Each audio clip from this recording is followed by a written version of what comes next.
Kita pernah terlepas Moises Caicedo dulu dan kali ini kita belajar daripada kesilapan. Kita berjaya dapatkan Cristian Orozco, pemain muda berbakat daripada Colombia.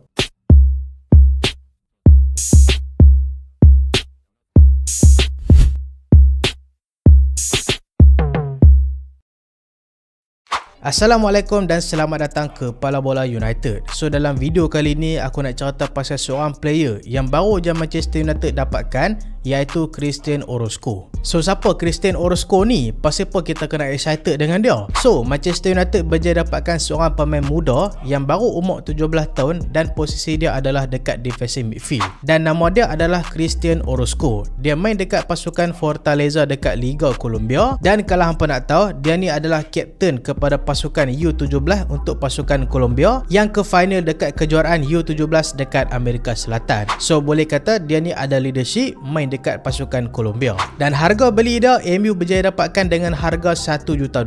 Tapi dia takkan join kita pada Januari kali ni. Dia akan join kita dekat summer depan. Sebab apa? Mana-mana player daripada luar Eropah, kalau mereka nak join club dekat Eropah, mereka kena paling kurang umur mereka 18 tahun. Sebab itulah kalau kita tengok case play macam Franco Mastantuono nak join pasukan Real Madrid, lepas tu Estevao nak join Chelsea, mereka kena cukup 18 dulu, barulah mereka boleh masuk tim tu. So itulah benda yang sama jadi dekat Cristian Orozco. So kalau kita tengok musim lepas pun Manchester United dah berjaya dapatkan Diego Leon lagi awal, tapi dia tak dapat join kita sebab waktu tu dia tak cukup 18 lagi. Sama lepas barulah Diego Leon join kita. So untuk case Cristian Orozco ni kena cukup 18 tahun dulu, dan sama depan, sama pada tahun 2026, barulah dia ni akan join Manchester United. Dan ramai sebenarnya samakan cara gameplay dia dengan Moises Caicedo yang lani main dekat pasukan Chelsea. Sebenarnya kalau hampa nak tahu, ada satu cerita iaitu Manchester United pernah terlepas tahu Moises Caicedo. In fact, Manchester United adalah tim pertama daripada Eropah yang kena pasti bakat Caicedo ni. Waktu tu tahun 2019,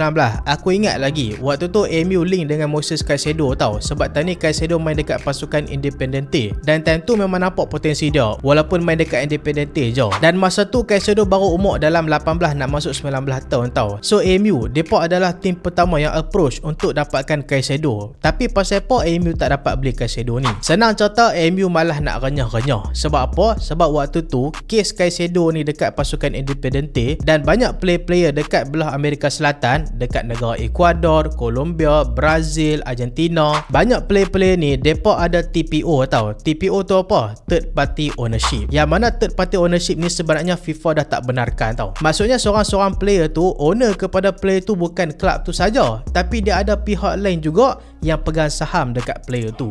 Contoh, kalau player tu dijual dekat masa depan, bukan klub tu saja dapat duit, tapi pihak ketiga pun akan dapat duit. Dan benda ni FIFA dah tak benarkan sejak tahun 2015.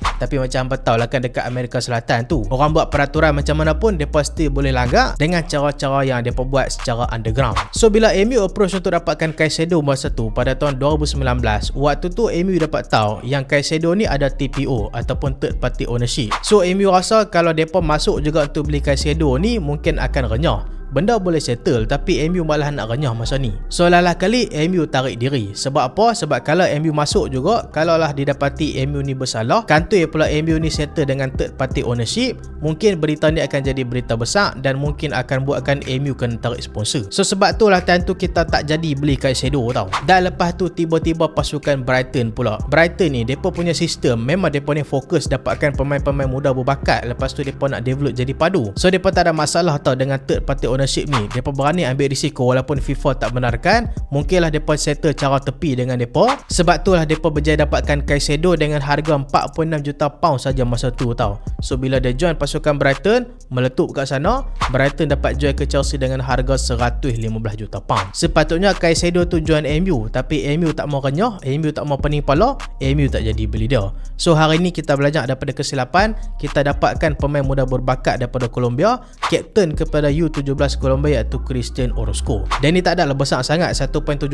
Tapi apa yang aku baca daripada segi gameplay dia, ramai kata dia ni punya gameplay, dia ni bijak baca game dan positioning dia selalu on point. Tapi masih awal lagi untuk kita letakkan high expectation dia selevel macam Caicedo, sebab dia pun tak jejak kaki dekat Manchester lagi, baru 17 tahun. Cuma ni satu benda positif lah sejak Ineos join Manchester United. Walaupun ramai tak suka Ineos sebab mereka ni still stick dengan Amorim, tapi hampa kena tengok juga dekat sudut positif, iaitu Satu, Manchester United dah start ada structure dekat kita punya management. Kita tak adalah bergantung dekat seorang-seorang saja. Kita ada satu team yang manage untuk pasukan Manchester United, dan lah ni kita fokus balik dekat youth player. Sebab dulu-dulu zaman Sir Alex Ferguson, Manchester United banyak fokus dekat play-play muda tau. Tapi lepas Sir Alex Ferguson bersara, MU dah malas dan nak ambil tahu pasal play-play muda. Depa lebih mudah untuk nak beli play-play mahal sebab depa rasa tu lagi cepat nak sukses. Tapi masalah dia tak sukses. Dan sejak Ineos main dekat Manchester United, Ineos ni dah fokuskan dekat bahagian muda. Kita boleh tengok MU dapatkan pemain muda berbakat daripada Lee Havre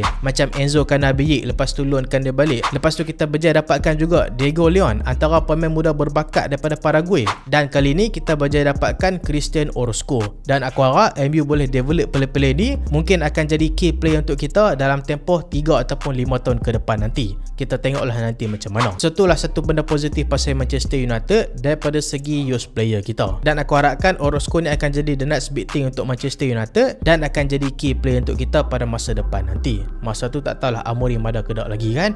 Tu tak tahulah. So itulah video kali ni. Apa pendapat apa pasal Christian Orozco ni, pemain yang MU beli dengan harga $1 juta tapi ada potensi akan join kita pada sama depan nanti. Apa boleh komen dekat bawah, okey? So itulah video kali ni, dan terima kasih sebab tengok sampai habis. Jangan lupa like, jangan lupa share, jangan lupa subscribe. Aku Solehan, Assalamualaikum.